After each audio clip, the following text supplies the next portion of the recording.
Hey, what's up everyone? Back with another video of some cool shit I found at the flea market.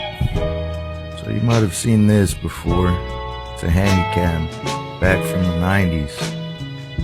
Everybody's soccer mom had this. These tend to go for about maybe $150 to $200 nowadays. In working condition. This one's out of battery like me. And then the second item I got today is this Magnavox. Old school tape and radio. Cassette player and a radio.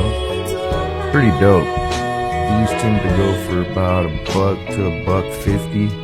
If you can find some in working condition, these are actually kind of cool for a collection.